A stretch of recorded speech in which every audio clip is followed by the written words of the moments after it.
Judge says a Macon rehab clinic may have to pay back the federal government millions in fraudulent billing. Camila Williams is in the studio to give us details about the lawsuit. For the past 4 years, federal prosecutors have been investigating a civil action lawsuit against Middle Georgia Family Rehab. Also named in the lawsuit, owners Brenda and Clarence Hicks. Now, Judge Tripp Self has ruled against the company and says it's time to talk damages. In a court order, a judge says Brenda and Clarence Hicks' company filed more than 800 false claims to Medicare, Medicaid, and TRICARE.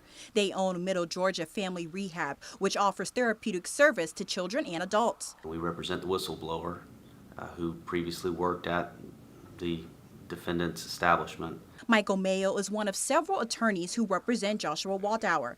He's the former employee who told federal investigators that the clinic was committing fraud.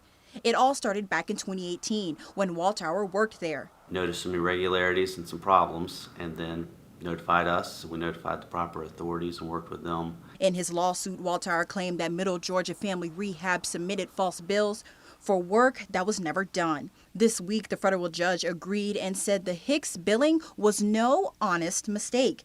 Mayo says the May 2nd hearing will determine what company will owe.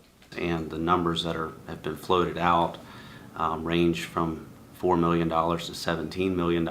Court records say the clinic submitted 41 claims for a speech therapist who didn't work there anymore. In another finding, the company billed the government for work allegedly done by an employee who had been arrested and was actually in the Bibb County Jail. Mayo says he hopes justice will prevail. From our point of view, we believe that the record and the evidence will show that the defendants are responsible and liable for some false claims.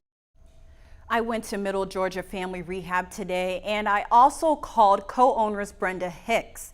Her assistant said she was in a meeting and she has not returned our calls back. Back to you, Lori. Thank you, Camila. Under federal law, the judge could order the company to pay between $5,000 and $22,000 for each of those 800 plus false claims. Judge Self scheduled that hearing for May 2nd in the federal courthouse in Macon.